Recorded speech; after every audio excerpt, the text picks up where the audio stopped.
Merci beaucoup d'être connecté sur votre chaîne Bibi Mbombo officielle. Est-ce que ça va chez vous?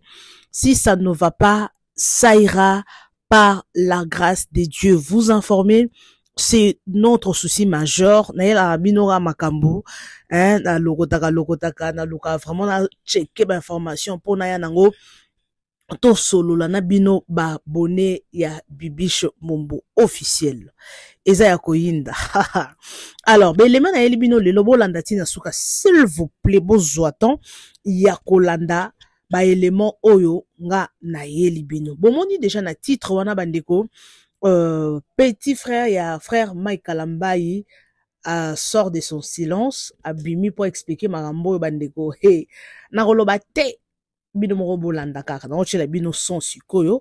Non, linga to bandana na image na image moko bandeko na ngai parce que to sekano mo muke na linga bino babone na ngai to sekano image muke. Je vous assure que boroseka bana o image o bozomona eza ya bana oyo bazui examen d'état. OK, bazui examen d'état. Botala makambo eleki na vidéo o bandeko o ko seka na longoli na chaîne nga bokanga bapandi bandeko.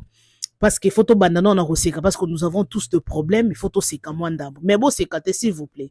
Nga non sekate na kanga vraiment nini. Non bandana vidéo on a la bino. Et puis la vidéo suivante, ezali ya ndeko frère Mike Kalambai netoyoki abimi pona ko répondre sango parce que balobi sango likambo Mike azo diembelango makasi, likambo pasteur Mike azo diembelango makasi pona ye.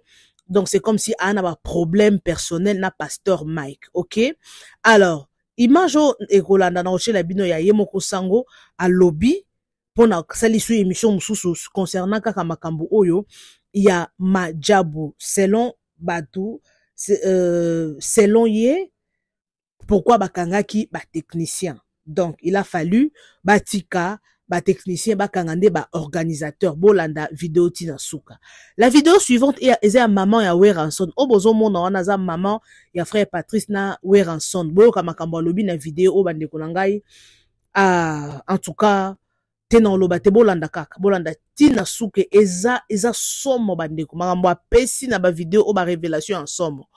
Oyo ya suka eza témoignage na ochela bino bande konangai bolanda.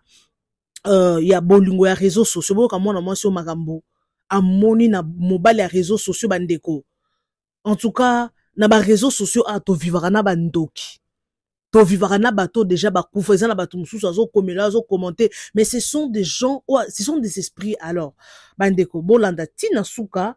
Alors on se retrouve tout juste après. Commentez, aimer, liker sans oublier la cloche des notifications. Suivez jusqu'à la fin et on se retrouve. Chibaka, quelle option? Président. Vous demandez quoi au président maintenant? Je demande à mon président cadeau. Cadeau? Vous êtes comment? Quelle est votre émotion? Je cherche même quoi?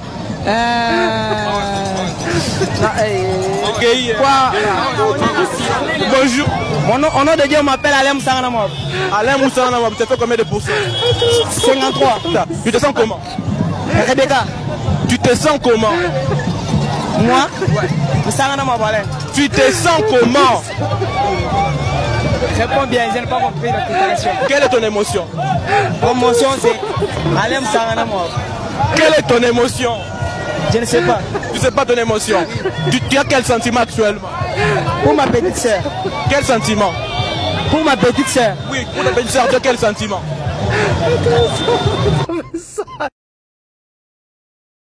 Chibaka. Quelle option? Président. Vous demandez quoi au président maintenant? Je demande à mon président cadeau. Cadeau? Vous êtes comment? Quelle est votre émotion? Je cherche même quoi?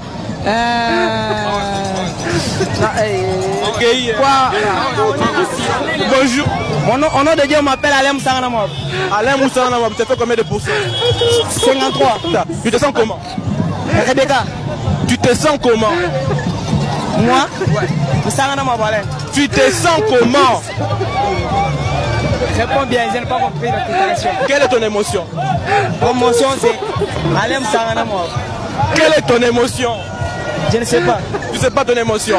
Tu as quel sentiment actuellement? Pour ma petite sœur. Quel sentiment? Pour ma petite sœur. Oui, pour la petite sœur, tu as quel sentiment?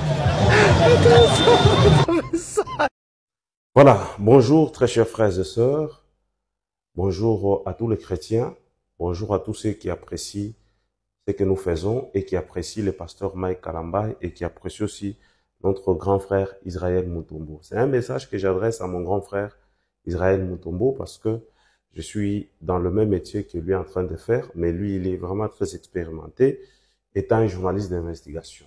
Grand frère Israël Mutombo, que Dieu vous bénisse.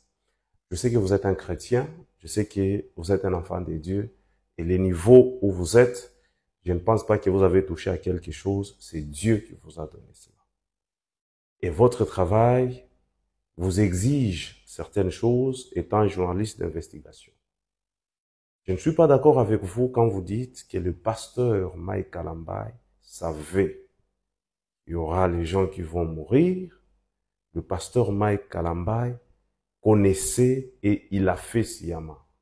Et que Madjabu Gospel, ils ont organisé cette manifestation, ce concert, pour tuer les gens.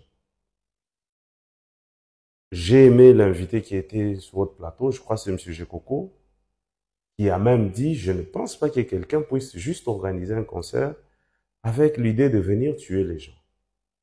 Vous êtes un chrétien, vous connaissez que la mort, Dieu, le véritable Dieu, peut frapper les gens de plusieurs manières.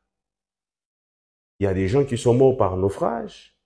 Il y a des gens qui sont morts du haut de la chair.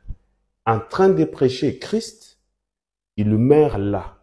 Pas plus qu'il y a 2 semaines, il y a un pasteur qui est mort à Lubumbashi du haut de la chair. Il est tombé pape, il est directement mort. Il y a des gens qui sont morts étant malades. Il y a des gens qui sont morts déjà dans des stades. Il y a des gens qui sont morts dans des guerres. Il y a des gens qui sont morts dans des accidents. Il y a des gens qui sont morts en pleine émission. Nous avons notre père, Papa Wemba, qui est mort en pleine prestation en Côte d'Ivoire. Et vous, étant un chrétien, même si vous êtes un journaliste d'investigation, vous connaissez ça très bien. J'aurais bien voulu, au-delà de l'investigation que vous faites étant journaliste, que vous puissiez aussi entrer aussi en prière pour demander Dieu.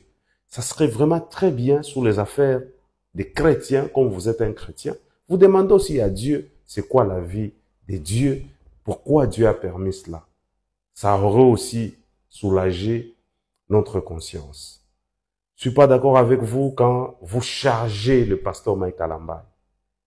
Je voudrais aussi vous rassurer que le pasteur Mike Kalambay a déjà été combattu dans ce pays ici. Le Dieu, le véritable, que cet homme-là sœur, l'a toujours aidé et Ebenezer a toujours été avec lui, qui veut dire Ebenezer, jusqu'ici le Seigneur m'a secouru. Je suis d'accord que vous puissiez faire vos analyses, vos investigations, mais dire qu'ils ont fait, qu'ils ont prémédité, c'est trop dur. Qu'est-ce que vous en voulez à Mike Kalambay? Grand frère Israël Mutombo, qu'est-ce que vous en voulez à Mike Kalambay? Si aujourd'hui, supposons que Dieu permet que Mike Kalambay est arrêté, il part à Makala, vous, avec le Dieu que vous servez, vous allez gagner quoi? Qu'est-ce que vous allez gagner? Madjabu, j'apprécie beaucoup le pasteur Roy qui a dit, ensemble avec les autorités du pays, ils vont aussi apporter ce qu'ils vont apporter pour tant soit peu soulager les familles, d'où tous nous plairons. Nous tous nous plairons. Moi-même, j'étais au stade. J'étais au stade de 12 heures, je suis sorti vers 16 heures, je voulais monter. Je suis resté là, il n'y avait plus moyen d'entrer. Jusqu'aujourd'hui, je ne suis plus entré encore au stade depuis que je suis sorti le samedi à 16 heures en voulant aller monter pour prendre le plan plongé. Pourquoi charger ça à quelqu'un? Imaginez qu'aujourd'hui à Bossolo, la politique où vous êtes, Dieu permet qu'en passant l'émission comme ça, pape, je n'ai jamais été dans votre studio, peut-être que vous avez les projecteurs d'en haut, ça tombe comme ça, pape, il y a 2-3 personnes qui meurent là-bas. Et que maintenant les gens disent ça. Les gens font des enquêtes, ils disent de ça, par exemple, non, il y avait négligence, il y avait ceci, cela. On ne vous interdit pas de faire votre travail, mais sachez que ce que vous faites, faites-le bien car votre bénédiction en dépend. Et vous êtes déjà béni, vous êtes un journaliste chevronné, vous avez beaucoup de poids, mais chargez tout. En sens, c'est comme qui dirait, vous avez une haine contre le pasteur Mike, tout simplement peut-être parce que vous n'avez pas été associé à la sensibilisation, où certains sont en train de dire, j'ai lu dans des commentaires, certaines personnes en train de dire que c'est parce que vous êtes fanatique de notre bien-aimé, notre grand frère Ferregola, et que c'est pourquoi vous faites ça. Moi, je crois que faites votre travail comme vous l'avez toujours fait, mais donnez de points de vue comme vous le dites. Votre invité dit, je ne pense pas, vous dites, non, moi je pense, je crois et j'ai dit, non, c'est pas bien. Mike Kalambaye, c'est un homme. L'un des 4 matins, Dieu va le prendre. Vous serez consolé. C'est un homme. Cette histoire va passer. Il va rester avec vous dans son cœur. On ne sait jamais. Il y aura 10 ans devant nous, 3 ans. Cet homme peut vous aider, peut vous. Enquête fungwami bako luka ndengine bako établir ba responsabilité pa bateau na ebisaki déjà l'état atika na ye ko luka makambo belé ngai na salisi bino na banquette na ngai na lakisi bino des contrats na lakisi bino contrat moko oyo Mike Kalambaye asignaki na stade na lakisi bino deuxième contrat ya Vena oyo Mike Kalambaye aza na qualité à locataire tout comme na premier contrat et le second contrat. Et puis, Madjabou Baye kokota na deuxième contrat, où ezalaki prévu na ibandélité. Donc, awa tozana 4 personnes ou 4 parties à Batou, il faut justice à interpeller. Je ne trouve pas la raison. Et à justice, ndenge akangi un journaliste Joël Kade, le baba kangi na likamususu, obiso tozo maîtriser te, mais ce qui zaka na makambo etali à concert, à titre de responsabilité, ngai nazo trouvé raison mon côté.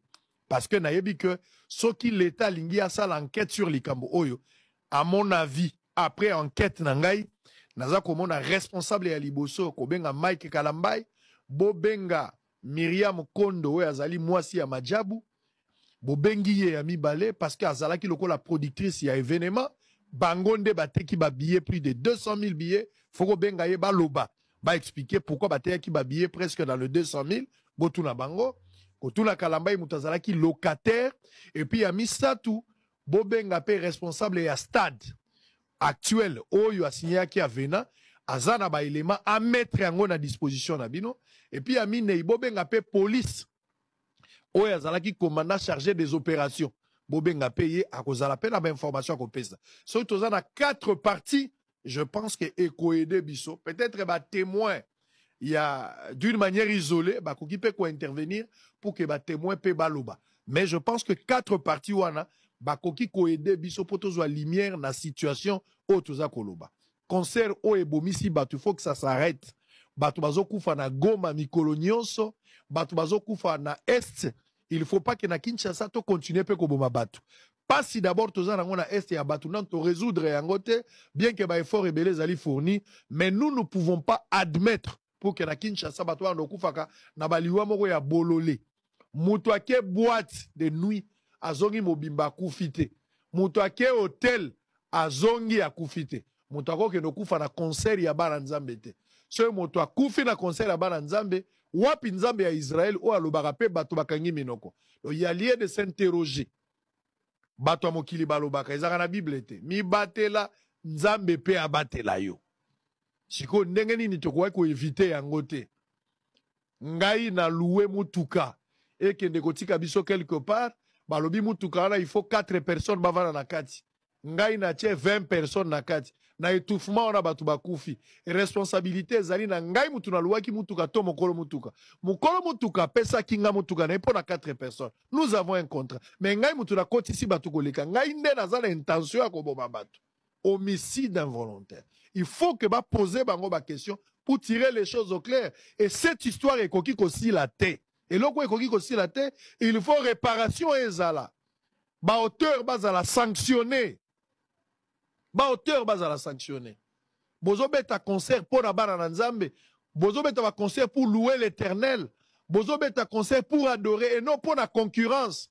bakoyoka o nanu na salate bakoyoka nanu bayoka te boya na stade nazozela nayoka wera beta concert na stade ou bien beta wapi invité za la Mike Kalambai tomona soki pasteur Mike Kalambai akoki kozala pe invité ya wera na concert na wera babenge totala soki akokende toyoka fali abeti concert babengi pe Mike Kalambai akende pe concert toyoka soki kozala ndeni dans un certain moment esengeli bokeseni ezala bango bazondima liloba te biso tondimi liloba nous ne pouvons pas nous mettre ensemble avec ces gens. Je ne suis pas contre Wera, mais Wera zo sambela te lokola Mike Kalambai na différence ya chrétienté. Akoyi ko sambela lokola motonyoso mais la musique wa yazo pratiquer yango za musique mais obenga ki Wera na kati ya concert. Wera yemoko c'est un phénomène. Tu oka babenga Wera phénomène et bembanyo que si la kankelete. Wera partout akole ka dégâts et ko salama mais obengi frère Wera. Pona nini Moïse abenga ki frère Patrice na même famille. Mutu na mutazana oyayi. Na Moïse tango akendaki na église mutu akendaka fere à part héritier pas kenda mais fere akendaki kuna de l'autre côté okomona pe Mike Kalambai ye wana zana frère Fali ye pas zana côté na ye a invité pe frère Fali et soki bopusani sous plus loin bon est-ce qu'on comprendre que frère Patrice na Wera bango pe bakoti na kati ya je bango ba yebite frère Patrice bayaki bango nyonso bayena bayemenkanu bayena kati ya concert bayembi bakumisi nzambe en contrepartie koto bazui Wera. Donc soki Marie Misamo bazalaki vivant balinga babenga koto abengi Marie Misamo koto pa bengi loro mbongo concurrence na biloko ezanga tina metala siko batu bakufi loyenge zande kwa douleur batu bakufi l'échec a toujours été orphelin moni batu nyo so ngai te ngamu na yebaki te baluka batu mais batu bakufi ata bopesi ba famille na ba $50,000 même soki bopesi bango ba $100,000 ba famille na ba ko remplacer bara na bango to bandeko na bango na banani ba ko remplacer bato bango bakufi na nini mbongo za na suka te bokokaki ko éviter yango gouverner c'est prévoir mais tala bandeko bakufi lelo alors ono ya ba relation ya batu balingi ba boma dossier wana non ba yebani asololaka na mama tel asololaka na papa tel azalaka na mbongo azalaka na est-ce que awa makambo mbongo ezali awa tozala makambo mbongo Majabu azana mbongo, aza millionnaire. Est-ce que tous a débat mbongo ya Majabu? Est-ce que nous on en a besoin? Si on a mbongo, nous on lui a pas demandé de l'argent. Moi je n'ai pas demandé de l'argent. Oh non, pour lier quitter une organisation. Et si on a une organisation, bah conseil et bêta. Et si on a Moïse Mbi a bêta qui conseil une organisation. Fer a bêta qui conseil une organisation. Fali a bêta conseil une organisation. Ngai biloko nyo se bêta na stade. Naza la chaîne commerciale. Okoki koya o louer chaîne o futi mbongo na yo esili mais okotika lomona nga la concert te faire abeta concert na zalagite fali abeta concert na zalagite Moïse Mbi abeta concert na zalagite wenge 4x4 babeta concert na zalagite même Mike abeti na zalagite to babiloko nyonso wana na zalakate na koki ko accompagner bino parce que bo futi mbongo na bino na télévision bo libo lexa publicité toto yambo loko l'invité tant mieux mais ko participer te moi je ne crois pas ces histoires là. Nakogi ko sala ngo d'une manière na sens commercial mais je ne prends pas part pour bonne évidence na ba conviction nga personnelle donc likamba ko lobaté ko baboya ki okota na COP voilà pourquoi je n'ai jamais été demandé Kalamba ya ki émission na yote obenga ki na yebisa bino déjà soki nazaki na besoin Kalamba ya émission na ngaki na benga linga kaya mais je n'étais pas partant surtout pendant cette période nazalaki te nazaki na maman na bino nazalaki na bana nazaki na vacances na maman na bino. J'étais parti en vacances à maman Nabino. Maman sango trop exigeante, alingaki na ibise je t'aime mais na place na biso mibale. J'étais obligé na kena maman Nabino. Na kena maman Nabino. Awa batu bakufi, il faut réparation et ça là il faut batu ba répondre. Il faut corriger sévèrement pour que makambo ezongate. Mais le kola na kisasa ndenge nazolo bela dossier babi atinga magana ba dossier, il fallait si là a comme un problème personnel na mai, azolo bango boye, il fallait lo bango ndenge nini. Batu bakufi fela lo banite Mike babomisi batu te batu balali nde pongi na lo bango liwa te na lo babalali ko to ba ke congé c'est ce que vous voulez que je dise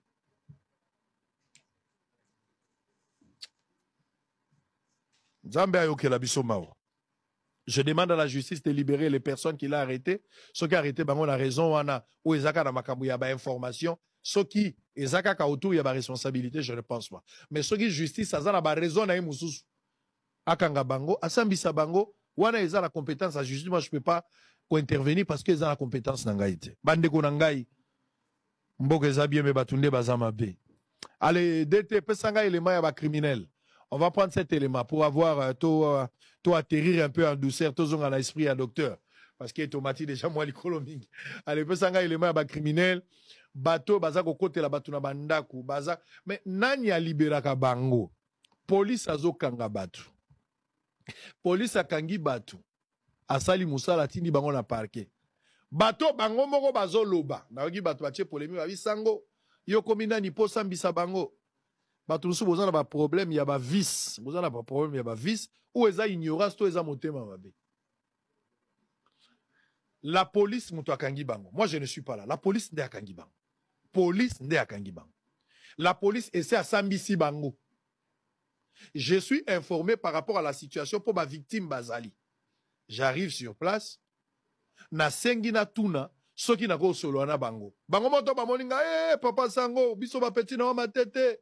Vie kotika biso tenga na bi. Oh problème nini? Est-ce que boko ko expliquer nga bi vie to go loba. Consentement na bango ba lobi ba go loba. OK, bo tele ma place wana. Na sali mise au point na makambo bango ba yibisaki ngai. Na tiki pe bino moko boyoka bango moko ndenge bango ba lobi. D'ailleurs na suka boko mona ambiance na suka ba leleli nga bi vie kotika biso bote moi eloko. Na pesi bango sous moi $10 pour ba somela bango moi lipa na kati baza na ba condition malam ba beta mate eloko ezalate. Donc bazalaki contraire ko lobate bango moko bat bangaki ka baloba mais na utiliser sagesse pour na yoka bango ba bimsa ba plan tout. Vous devez plutôt encourager ce que j'ai fait. Mais le rôle batami tema mabe bazali, les gens pensent qu'ils vont décourager un guerrier comme moi, mon takun qui jamais tombé na bitumba. Bako koma na parquet et belé bakanga bango déjà. Mais bakoya kozongisa bango sur la carte de la société, ils vont continuer à faire pour bazaba récidiviste. Il faut des sanctions exemplaires. La justice élève une nation. Regardez. Wera aza mwananga moko nga na boti. Aza mwananga. Nga na za mama ya wera penza. Photocopie ya wera. Ozo landanga te. Komuna ya azali kaka njama wera, pardon, njama makanda wera son. Na boti bana 4. Nyonso bazaka 5 mais oya landaka wera mwasi akufa na ye. Seko batika la 4. Ya liposo mananga Mbesi Zonas azana Canada. Oya landi Jonathan frère Patrice Ngoyimusoko. Oya landi frère Patrice Ngiama wera son. Oya landi wera azali Ginkoi. Wera merci abota makana mission Vanga.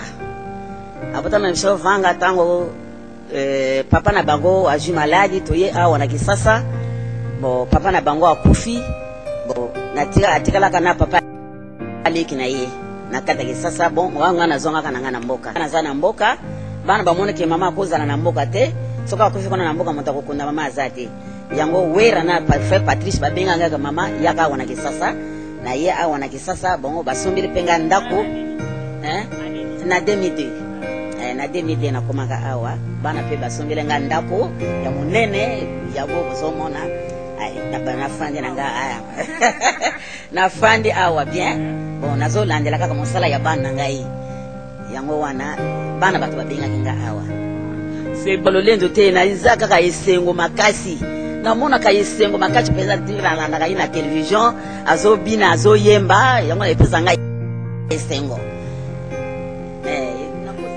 bon nini siko ya malamu o esepesa kuna musala sala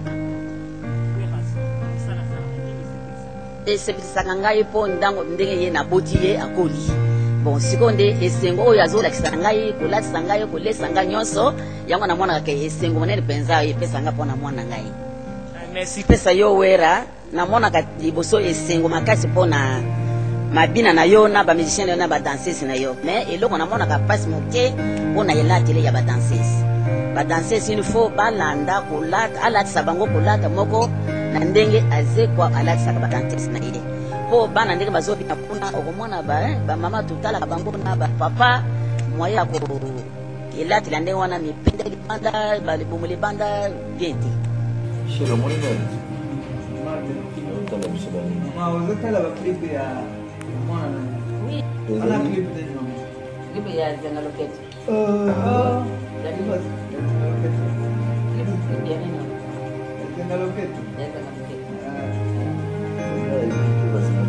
mwana nga bandoni nga kaka ba misili na mikungu na mayebo na makelele abazolia biloko wana mpenza mayebo na makelele surtout nzembo oyo esukiseka banzembo nyonso zenga loketo mpenza nga mama na yesu ona azotala boye esengo monene mpenza ata nazolia natika kolia soko nazolia ona natika kolia nakitala kaka nazotala kaka zenga loketo otala biba tuka tv nyonso mpenza natalaka na ngai soko namoni klipu ya mwana nga mpenza esengo makasi mpenza otala baklipu ya frère Patrice na ya frère Patrice problème eza te oza bana nga bano bino mibale atalaka ngo fomona namona merge mona église ya frère Patrice fomona nde babina Patrice apuyo yaboyaka mpona nde fobe elatili ya bana basi ezaka bien ukokende na yo mele elatili ya bana basi ezaka bien makasi mpenza makasi soka tozaka pemene na mimi ata neke mwana mokipo yenza ezanga esengo makasi ezanga esengo makasi na ndenge soko namoni ke mpenza bato ene mama obotela biso mobali moko kitoko mama ndo ozakuna so moto ere interview kolinga te bato moko mosemeno eleki bayaka kofilme ngai ana eleki bokena Patrice bokeni boyisa Patrice eleki tofilme mama babali kotulanga ke awera na Patrice babadokola ndenge nini kokuna bango ndenge nini kolia na bango ngala biti boketula na Patrice soko ayebisi bino bongo boyawa Mon âge n'a rien juste que na début à moi ya janvier na perda ki téléphone na na Victoire baboto la kinga ngo pa ba muyibi etant na perda ki yango vu que na teka na zandu na bimisaka mwa biloko mike ya Chine na postaka yango na ba statut so mutaza na besoin bengi ngana yelanga eloko bena yelie tant na perdre téléphone na salle sim blanche. Vu que na téléphone Android té la zui numéro na nga na affiché yango juste na Facebook na lobby montant ko na besoin ya lambatel to eloko moko a contacter na numéro parce que naza injoignable na ba TikTok et na ba Facebook ou bien WhatsApp. Et après c'est là na février na zui téléphone. Un certain 10 février garçon moi komeli nga kombone Hervé avant dans la Brazzaville. Tanga komeli ngai na ebisi ozui numéro na nga wapi. Aebsinga na zui numéro na yo jour mo postaki olobaki ki soki tolito luka yo to benga na numéro oyo ngana tuni na kosala ipo na yo nini aebsinga yi na sepelaka no makasi na zui vraiment ta ya ko étudier yo na talaka ba statut na yo mais yo ndo solola na onanga ite ngana tuni yebisanga olingi nini o na za posana ya ko bala yo ngana ebisi oza posa yo bala ngai bon po yo bala ngai fono yo mona ba parents na ngai ayebisinga naza prête ya nyonso mpona ya komona baparent na yo nga nayebisi ye problème eza te ozokonte koya quand ayebisinga nakoya na fin ya mars nga nayebisi ye problème eza te mais na constaki nasalaki un peu constant soki na poste nde tozalaka na éveillé na poste babiloko na nga na ba TikTok Facebook omonaka so atie yo na baéglise na bino oyo l'autre fois na poste photo ya dédicace tota kosisa awa esinga o pasteur na bino na bia pasteur na biso yoyo et l'équipe wana tant tokomi topusana da fin ya mars awa lundi akomelinga esinga est-ce que oyebi ke tokomi na fin ya mars ana bisi na yebi ke tokomi na fin ya mars o epa na bino basala ndenga na yebisi ye tokosolola makambo nyonso tu na telefone te yo yaka nanu comme ça tokosolola yango soki tomonani mpo nanu namoni yo te yo mpo nomoni nga te ayebisinga ok c'est bon ana yebisi okoya na famille na o ayebisinga te nakoya na famille nanga mobimba te mais nakoya na grande sœur nanga voilà le lundi pardon le mardi naye koyebisa ye si possible tindelanga photo ya grande sœur na yo namona ye aye kotindelanga photo ya grande sœur na ye nazalaki na église awa na sœur na biso mosusu Kevin alakisa na bi Kevin tala fille garçon atindelinga photo ya grande sœur na ye mais grande sœur na ye lokwa sirène kitoko makasi boye sœur na biso ayebisinga bi tosambela téléphone oui ayebsinga tokosambela so eza volonté ya nzambe aza makanisa malamu ayaka kabala yo comme ça likambo yango esilanga na yebisi ye tokosambela ntongo atindaki soki photo otali la grande sœur en question donc on dirait métisse on dirait nini mais soki otali vous trouvez que c'est la beauté d'une sirène les a photo batini moya kwa karandira ngo ezate toke mama. Et après le mardi wana tangu na moni photo doki na église aw nasambela ki pe na sujet na bangote nasambela ki ka pona ngana epsi nzambe na biso ki ke mutu wana parti ya tinda photo ya grand-père naï. Oui, avant même le lundi a posté photo à grand-père naï. Grand-père naï c'est comme un magistrat donc et si quand on a le quoi bato ba science au clit na biso na bi oh grand-père naï. Tu peux montrer photo à grand-père.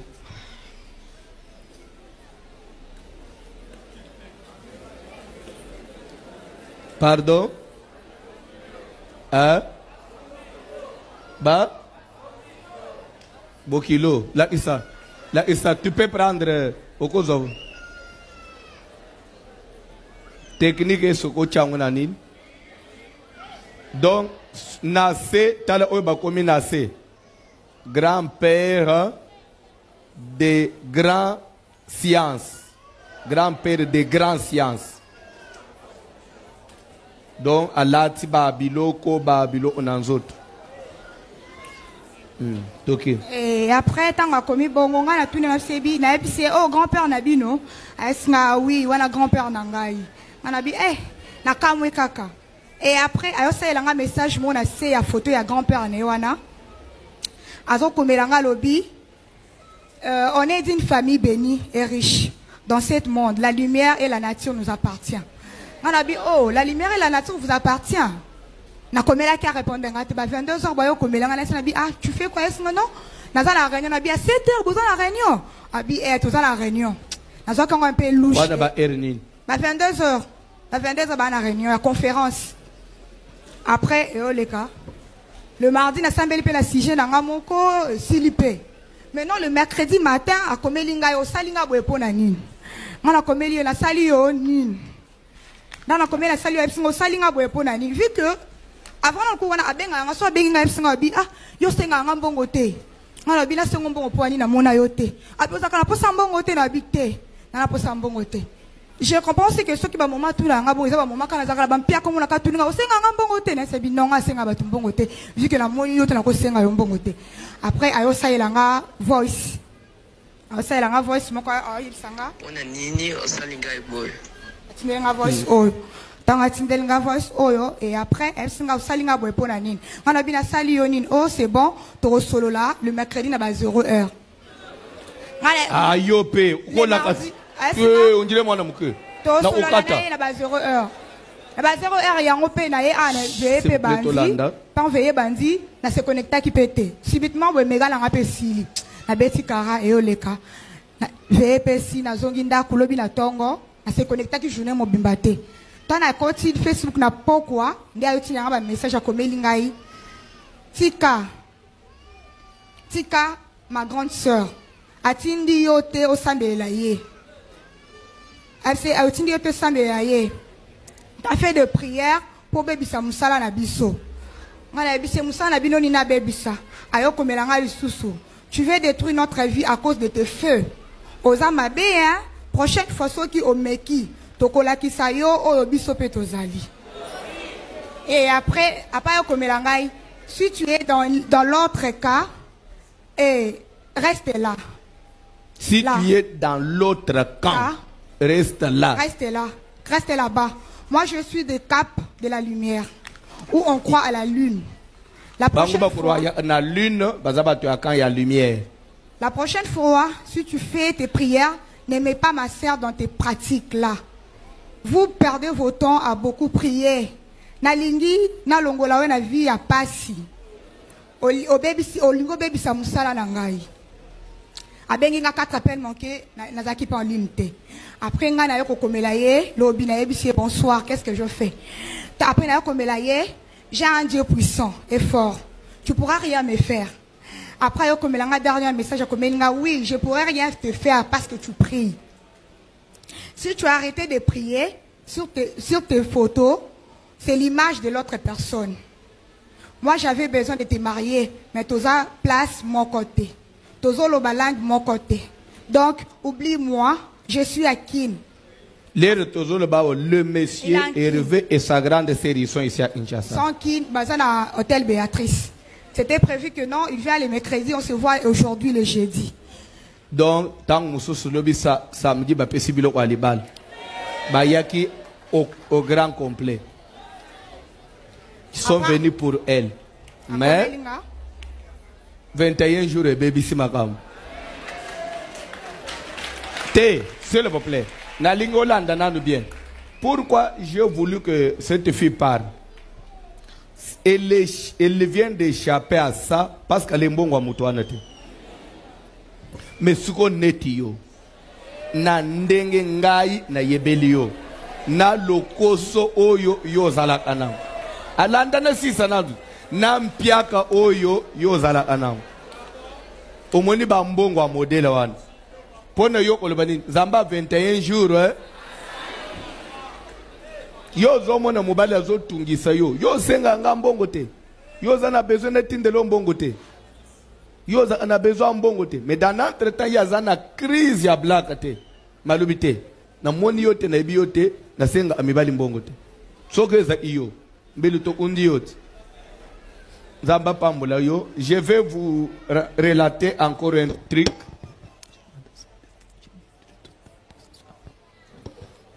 À lobby chaque fois, il faut bien regarder le bas.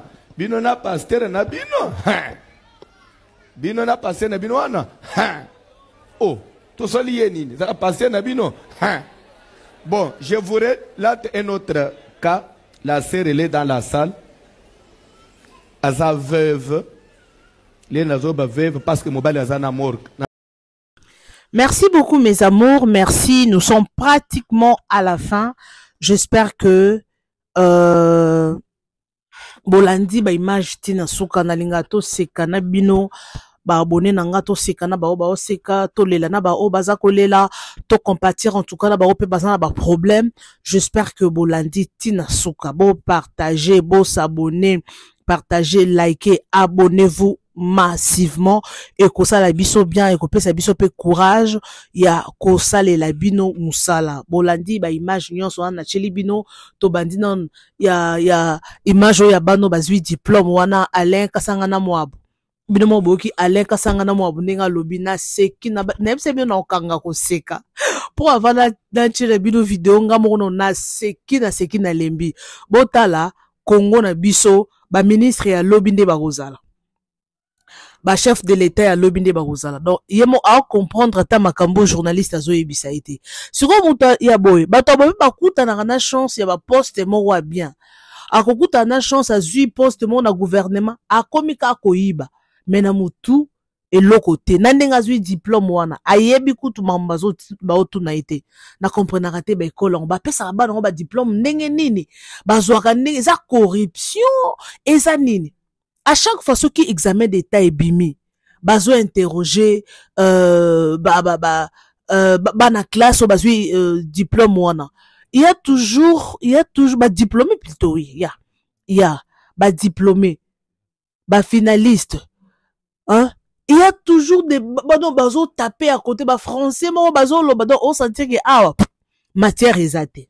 Alors, on a chacun auto seka together na bino, l'image suivante, Nachela Kibino, il y a tonton Oboni intervenu pour na makambu ya Mike Kalambai. En tout cas, à lobby, il ne faut pas condamner le pasteur Mike Kalambai, Eze Loko et Salamaki, Bisoto Soueta Kiangote, patati patata.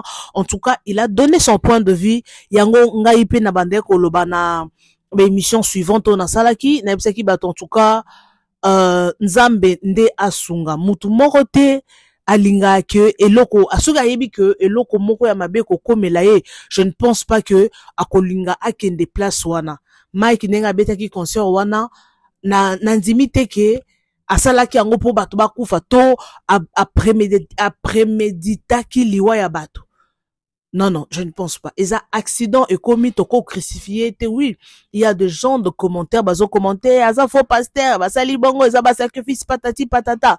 Mais boye bake aza mutu tout comme yo pe problème ko komelo un jour accident ko komelo ko zape boss na musalo mona pe travailleur ne mo eu accident et les gens vont te juger barolo baka bongo mais c'est l'accident. Donc c'est ça.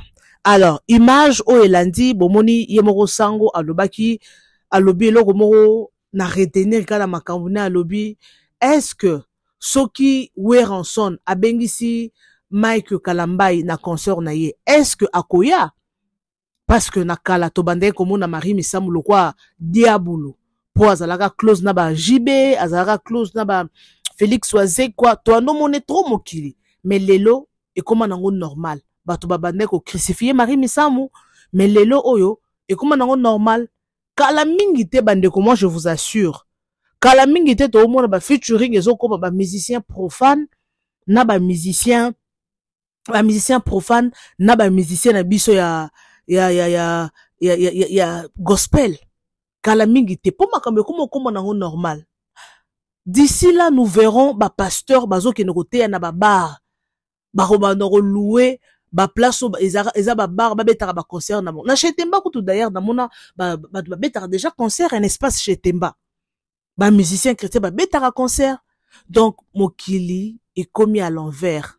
C'est important to sambela kaka bolandi pe image ya Weranson maman na bango bato mingi baye bara maman ya Weranson te donc j'espère que binomoro bolandi boyoki témoignage ya maman ya Weranson. Alors pour finir image on a chelibino ya bolingo ya réseaux sociaux bandeko il faut faire très attention na réseaux sociaux mundele a développé kala soto lobito landela mamboyo o elekanaka na ba réseaux sociaux tokobela maboma donc yo mutoza oza na mboko oza me ozo solo na muto aza musika bozo solo la lelo comment ba pelle vidéo bozo mondana donc technologie évolue makasi parce qu'il faut yeba dans les réseaux sociaux ba to sorte baza.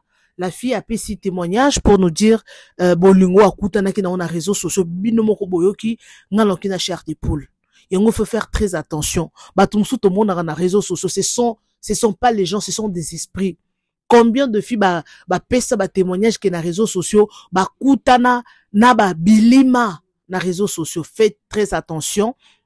Si on publie photo, il faut prier. On publie vidéo, il faut prier. Tout le monde a ba view ezoya mais batongo pe ba kota la biso to ebité. Ce qui ba tout normal, ce qui peut bandoke, ce qui peut ba ange. En tout cas, tu éviter. Faut toujours faire très attention. Nga ernache la rabino be élément oyo, eza totali to seki to se détendre, mais il faut mutu attirer les sons naye. Alors, je vous retrouve next time avec un nouveau numéro de notre émission 100% news et analyse avec votre humble savante Bibiche Mbombo. Merci beaucoup. On se retrouve next time. Bisous et bye.